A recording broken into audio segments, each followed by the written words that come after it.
Be me, 29F, brand marketing coordinator at a software company.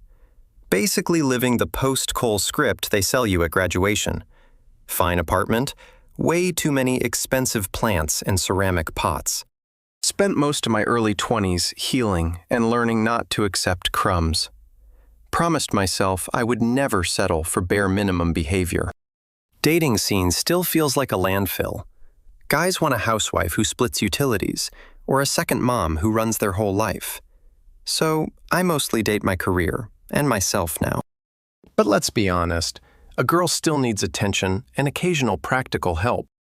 Enter Ethan. Ethan is 28. F. We knew each other in college, stayed friends after textbook. Nice guy. Template works some infrastructure. It job with servers and tickets and whatever. Human beige paint. Medium height, medium build, dresses. Like every shirt came in a warehouse 3-pack. He's always just sort of, they're not ugly, just visually forgettable. The type you keep nearby because he's dependable and low risk. My emergency contact in human form. Technically, he's my best guy friend. Realistically, I know he's been into me since junior year. He never actually tried anything because he doesn't have that assertive masculine energy. I go for it, so he drifted into orbiter status. I give him access to female energy and a fake sense of closeness. He gives me computer help, lifting strength, and emotional reassurance. It's a trade, even if he hasn't fully clocked it. Sometimes I call him my work husband, as a joke, just to toss him a tiny reward. Little hit of dopamine keeps him invested. Flashback to like 7 months ago. I'm seeing this guy, Trevor. Trevor is 31, works in private equity or some finance demon field. All chaos, all the time. Walking avoidant attachment meme treats me like I'm optional, and I keep confusing the anxiety with chemistry. We get into this huge screaming fight on a Wednesday night because he forgot my birthday dinner completely. I'm in my apartment crying, mascara everywhere, drinking cheap rosé straight from a mug because all my wine glasses are dirty. Call Ethan at 12:10 a.m. He picks up on the second ring. Hey, are you okay? Voice all sleepy and heavy, but instantly concerned.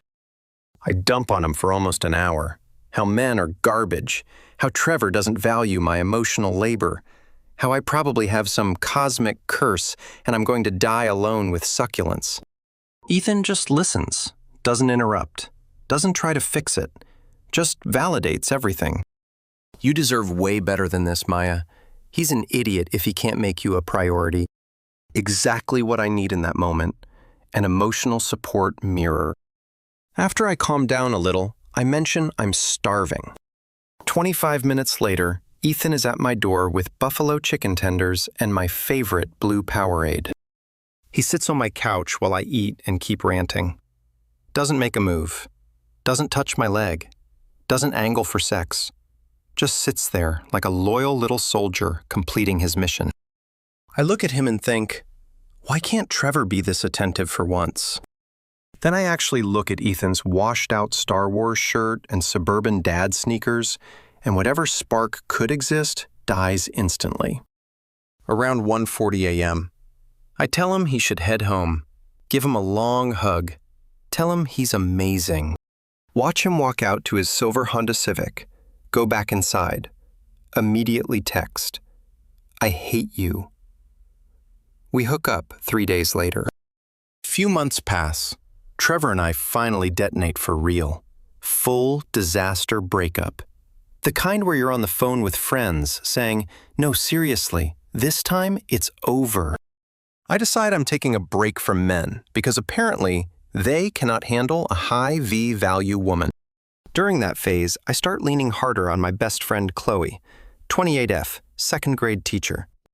Chloe is nice in a very Hallmark movie way. The kind of girl who genuinely wants a little house, a fence, and 2 kids by 35. Pretty in a soft, non-threatening, very classic way. She has never really questioned the life script, loves rom-coms, thinks gather signs and kitchens are cute. We work because I like having someone to coach. I give her advice about confidence, clothes, and why she should stop texting her ex. She listens like I'm a TED Talk and brings me banana bread. Super comfortable setup. I'm the lead, she's the supportive side character. One Saturday, I buy a new IKEA bed frame. Send Ethan a text.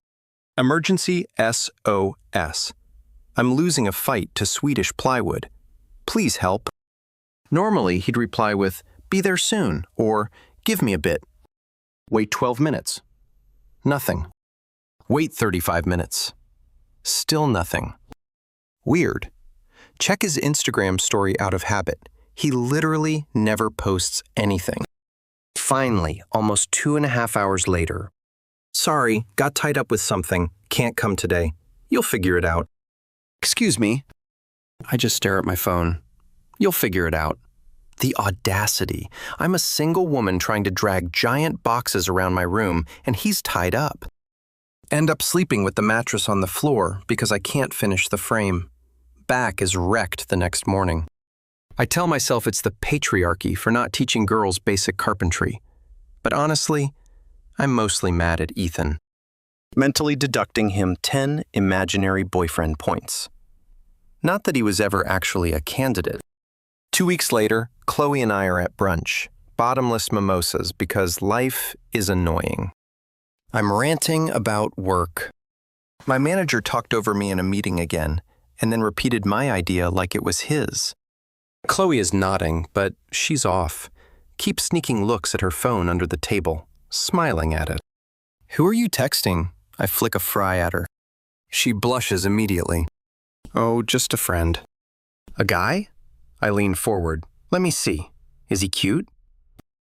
"I mean, I think so. It's new." She won't show me a photo. I roll my eyes. "Just be careful, Chloe. Remember what I told you about love bombing.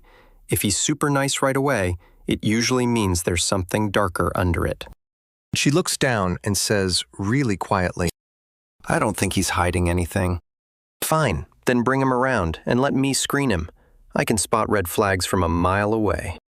She gets weirdly vague about it.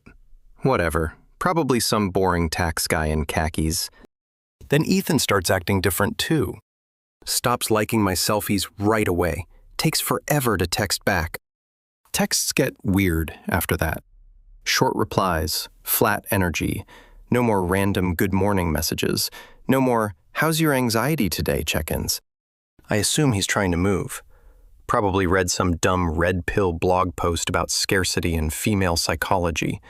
Thinks acting distant will make me chase him. Joke's on him. I do not chase, I attract. So I decide to ice him out. No extra attention, no little validation crumbs. Just silence. Figure, he'll crack in a few days. 1 week passes, then 2. Nothing. Full radio. Silence. Now I'm actually irritated. My laptop is making that jet engine noise again. I need the fan cleaned. And I'm not paying, best by some insane fee when Ethan usually does it for free in 20 minutes. So I text him. "You alive? Or did a server room finally eat you?" He replies like 4 hours later. Lol. "Hey, yeah, just busy. Life's good. How are you?" "Just busy. Life's good." What is this? A witness protection update? I start snooping. His socials are dead, as usual. No posts, no stories, nothing useful. Then I check Chloe's tag stuff. She barely posts. Either private account, low profile, teacher energy. But I catch a story from the previous weekend. Photo of 2 coffee cups on a little cafe table. Nothing obvious, except in the edge of the frame, a guy's wrist wearing this bulky, hideous fitness watch. Same exact ugly, chunky churros. Watch Ethan wears because he tracks steps like he's training for war. My brain fully blue screens. No, absolutely not.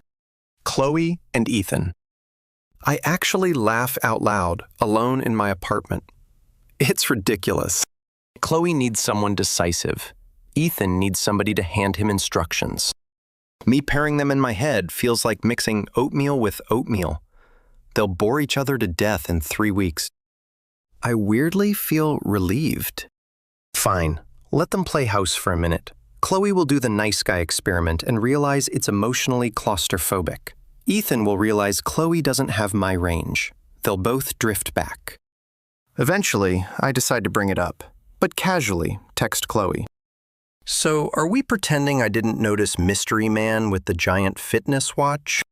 She sends the monkey covering eyes emoji immediately. I was nervous to tell you why.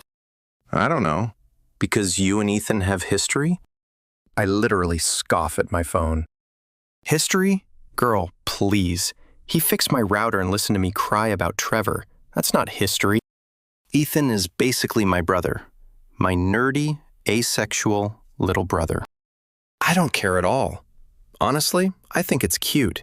You two are so safe. I make sure to add the safe part on purpose. Tiny seed planted just enough to remind her. She's choosing beige. She ignores that part completely. Just sends a heart. Week, Chloe invites me to game night at her apartment. I almost skip it. Third wheeling with a new couple is one of the lower circles of hell, but I need to see this in person. I need to witness the zero chemistry with my own eyes. I need proof so I can feel superior about being single. I put on an expensive outfit, black satin slip dress, cropped leather jacket, boots that cost more than some people's rent. Payment looking like I just got dropped off from a fashion shoot in Copenhagen. Show up at Chloe's place. Ethan opens the door, and he looks different. Hair actually styled instead of flattened to his skull. Button-down shirt that fits his shoulders, sleeves rolled up. Hey, Maya, he smiles. Not the old anxious puppy smile, not the please approve of me smile, just a normal, relaxed smile, like he genuinely does not care what I rate him. It throws me for a second. Wow, look at you dressing like an adult. I say it kind of playful, kind of condescending. Chloe picked it out, he says, glancing back toward the kitchen. Chloe walks out carrying a tray of nachos. She looks annoyingly radiant. Ethan crosses over and takes the tray from her right away. I got it. She touches his arm. Thanks. The look they exchange is revolting, way too domestic, like a toothpaste commercial. I sit on the couch with wine and watch them. Normally when we hang out, Ethan gravitates toward me all night, laughs hardest at my jokes, asks what I think about everything, tracks my mood like it's his side quest. Tonight, he's locked in on Chloe. They already have inside jokes, somehow. How? It has barely been a month. Chloe starts telling a story about one of her students. Some long, harmless story about a kid saying something weird in class. Not exactly thrilling. Ethan is listening like she's delivering stand-up, laughing, asking follow-up questions, fully engaged. I jump in. God, I could never do kids. I don't know how you don't lose your mind, Chloe. That job sounds like prison with crayons. Room goes a little quiet. Ethan looks at me, not admiring, annoyed. Chloe's really good at it, he says, completely flat. It takes a lot of patience. It's honestly impressive. Chloe lights up. I stare at my wine. Did this man just check me? Did the former backup NPC just correct my tone? Feel this hot spike of irritation. Easy there. IT department the rest of the night. Drags. We play Catan. I'm usually the shark at game nights. I crush people. And Ethan usually either throws me soft trades or plays dumb and lets me take over. Not tonight. He blocks my longest road without blinking. Sorry, strategy. Little shrug. Him and Chloe are basically coordinating without talking. Locking down ore and wheat, laughing to themselves. And I'm sitting there in designer boots getting cooked by a second-grade teacher and a sisman. I leave early. I should go. I have a date. Total lie. Oh, have fun, Chloe says. Ethan just gives a small wave. Good seeing you, Maya. Good seeing you. So neutral, it feels cold. I get in my car and scream for like 5 seconds. Why am I even mad? I do not want him. I definitely do not want to date him. It's the principle of it. He messed up the natural order. He's supposed to be longing for the goddess, not playing happy little house with the village girl. 3 months go by. I go on a full Tinder date streak. Date streak is a nightmare. Guy. One spends the whole dinner explaining meme coins to me, then asks if we can split the check. Immediate. No. Guy 2 says he's ethically not monogamous, currently has no partners, lives in a converted van. By choice? Absolutely not. Guy 3 is actually promising. Attorney. Good face. Good voice. We go out 3 times, then he disappears. Full ghost. I check his Instagram a week later, like a normal, sane person. He's posting a 23-year-old gym influencer in matching athleisure. I hate him instantly. Meet Chloe for coffee. After that, she looks different, more grounded, less eager, like she's stopped waiting for approval from the room. How's Ethan? I ask, fully expecting the honeymoon phase to be over. She smiles. He's amazing. We're moving in together next month. I almost inhale foam and die. Moving in? Chloe. It's been what, 4 months? Isn't that kind of intense? I try to package it like concern. You don't want to rush into playing house. That's how women end up doing unpaid labor and losing their independence. She stirs her tea all calm. I don't feel like I'm losing anything. He makes my life better. He's my best friend. Yeah, well, he was my best friend first. I try to make it sound like a joke. Comes out way too sharp. I know, she says, still smiling. He talks about you sometimes. He hopes you find what you're looking for. That line lands like a slap. He hopes I find what I'm looking for? Is I'm some confused rescue project? Like he solved life, and I'm still chewing the box. It came in. The condescension. I'm not looking for anything, I snap. I'm focusing on work.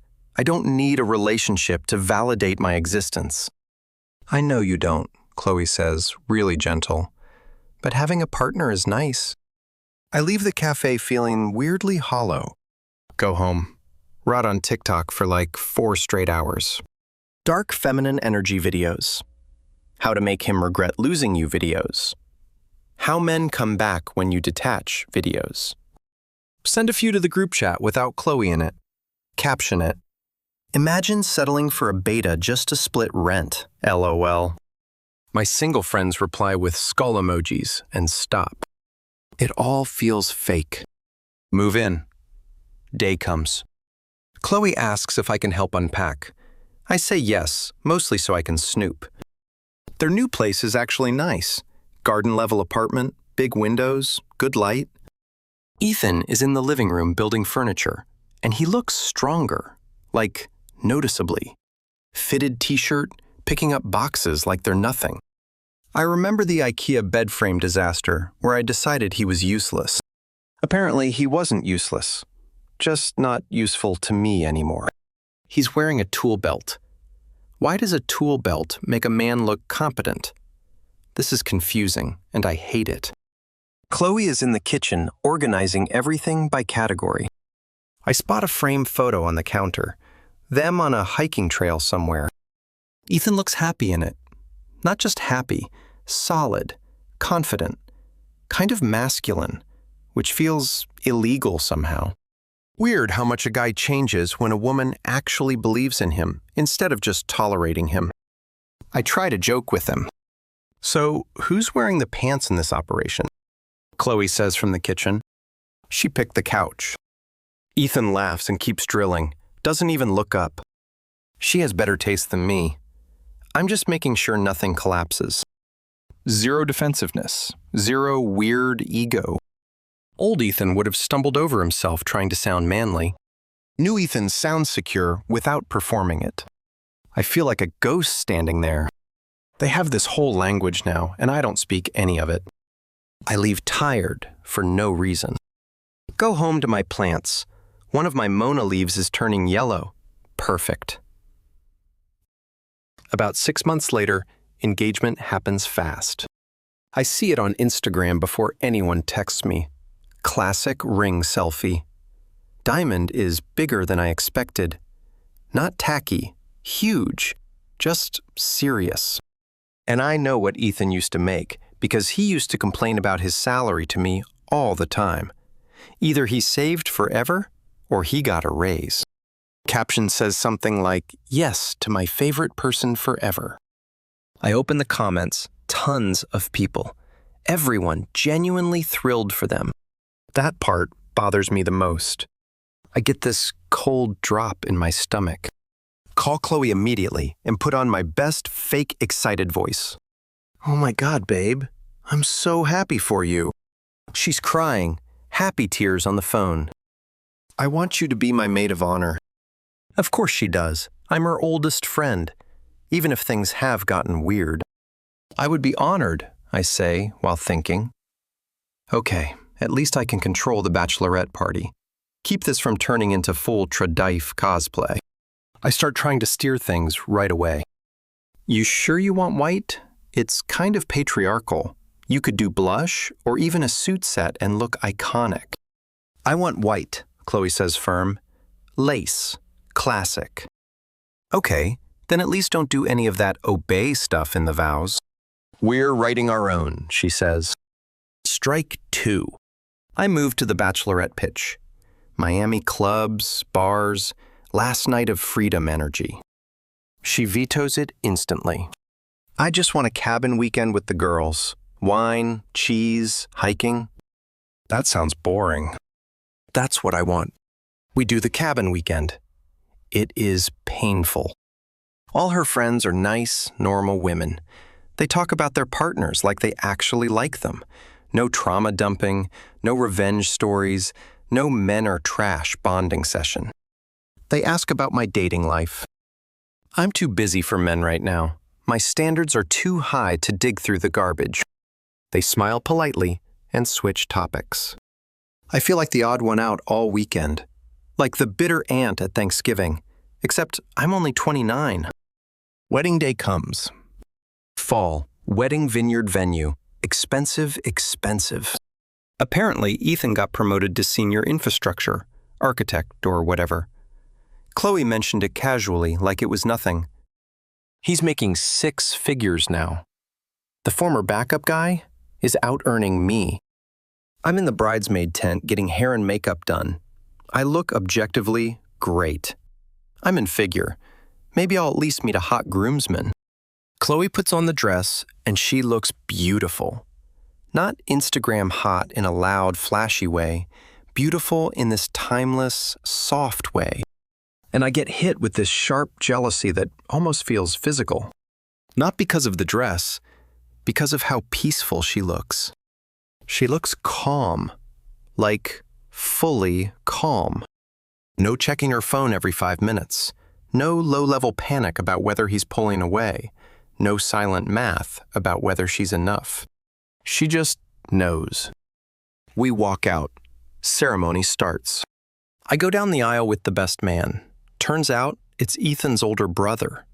Married, dad of 2, 0 flirting potential. Cool. Love that for me. I take my spot at the front. Ethan is already there. Tailored dark blue suit actually fits. He looks grounded. Not like the anxious guy who used to show up half asleep with fast food and sports drinks. Then Chloe starts walking down the aisle. Ethan sees her and he just loses it. Not one classy tear. Full. Crying, wiping his face, trying to breathe. Openly crying. Rawest thing I've seen from a man in years. I glance at the crowd. Everyone is emotional. Parents crying, friends crying, even a couple groomsmen trying to play it off. I feel a lump in my own throat and immediately shove it down. Straighten my shoulders, fix my face. Do not let the mask crack here. They start vows. Ethan goes first. Chloe, before you, I was just floating through life. You gave me a home. You kept seeing the good in me until I finally saw it too. I promise to protect you, respect you, and make you laugh every day I can. Then Chloe. Ethan, you're my safe place. You taught me love isn't supposed to be painful. It's supposed to make you heal. I promise to support you and stand with you through everything. Love isn't supposed to be painful. That line hits me weird. I think about Trevor, the lawyer guy, the crypto loser, all the men I called exciting, all the anxiety. I dressed up as chemistry, and I'm standing there holding a bouquet of ridiculously expensive white flowers, and it suddenly clicks in the ugliest possible way. I had Ethan first. I had him right there, basically in my hand. And I tossed him aside because I wanted drama. I wanted adrenaline. I wanted a challenge. Chloe didn't want a challenge. She wanted a partner. And now she's marrying one. Reception starts. Open bar, thank God. I immediately throw back 2 glasses of champagne. I have a speech to give. I barely prepared because I assumed I could freestyle it on charm. Grabbed the mic. Hi everyone, I'm Maya, Chloe's best friend. Cheers. Couple polite laughs. I've known Chloe since we were little, and I've known Ethan since college. I look over at them. Ethan's holding Chloe's hand under the table, rubbing his thumb across hers, like he can't stop touching her. Something in me, short circuits. And then I say the worst possible thing. Honestly, when I first found out they were dating, I laughed. Nervous chuckles in the room. You can feel people waiting. I keep going because, apparently, I hate myself. I mean, Ethan, the guy who fixes computers. Silence. Actual silence. Horrible. Try to pivot fast. But seriously, I always told Chloe she needed a nice guy. Guess she finally listened. The second it leaves my mouth, I hear how condescending it sounds. Like I'm talking down to both of them. Like I'm still trying to win some argument no one else is having. Anyway, Ethan, take care of her, or you'll answer to me. I lift my glass to the happy couple. Scattered applause. Not dead, but not good. I sit down, feeling like I just ate concrete. Chloe squeezes my hand under the table. Thank you, she whispers. Still gracious, still kind. Somehow that makes me feel worse. Later, the dancing starts. First dance. Nothing flashy, no rehearsed TikTok routine, just swaying slow. But they look locked in, like the room disappeared and it's just them. I'm at the bar by myself, scrolling Hinge. Ryan, 30, just seeing what's out there. Chris, 32, holding a fish. Ben, 29, IG, handle in bio, no job listed. It feels cooked. Ethan walks up to the bar for water, probably for Chloe. Hey Maya, he says. Hey, congrats. Words a little slurred. Thanks. Crazy day. He looks exhausted, but like deep down happy. Not hype, not performative, just settled. And I suddenly need to know. Can't even stop myself. Ethan. Yeah. Did you ever? I stop. Hate how desperate I sound already. Never mind. He looks at me, then really looks at me. Not nervous, not worshiping, just clear. And it cuts right through every defense I have. You were always out of my league, Maya, he says quietly. Chloe meets me where I am. We fit. That's it. No accusations, no you used me, no bitterness, just the truth. But the way he says it lands harder than if he'd yelled. Like I wasn't some impossible prize, just too expensive, too much maintenance, too little return. He grabs the water. Enjoy the night. And walks back to his wife. His wife. I watch him cross the room, His hand lands on Chloe's back without even thinking. She leans into him instantly, automatic like magnets. And standing there, I realize I called him Beta because he was useful to me, available to me, safe enough to keep on standby. But to Chloe, he's the guy, the one who shows up, provides, protects, commits. And I mocked all of that because I couldn't get it from the men. I chased the tall, damaged ones, the emotionally unavailable ones, the ones who treated me like a temporary convenience. I go to the bathroom, lock myself in a stall, cry into my hands, trying not to destroy my makeup. Phone buzzes. It's my mom. Saw the wedding photos. Chloe looks beautiful. When are you settling down? You're not getting younger. LOL. I almost launch my phone into the toilet instead. I sit there breathing for a minute like I'm doing some trauma. Workbook. Wash my face, fix what I can, go back out and spend the rest of the night on the edges. Watch them cut the cake. Watch people dance around them. Watch the sparkler send-off. I'm literally the one holding the door open when they run out. Awesome. Promoted to staff support at my best friend's wedding. Ethan helps Chloe into the getaway car. Old convertible, vintage, way cooler than it has any right to be. They drive off smiling. Everyone cheers, and then it's over. I'm standing in a gravel parking lot in heels that are murdering my feet. Cold air, dress too thin. Order an Uber. Surge, pricing $72, driver's 14 minutes away. Perfect. The ride home is quiet for a while. Then the driver tries small talk. Good wedding. Yeah, I say. It was nice. You married? Number. Career focused. Nice. My wife and I hit 38 years this summer. Best thing I ever did. I don't answer.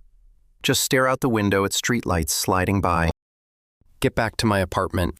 Cold, silent, spotless. No one there. No food in a bag on the counter. No, text me when you get home.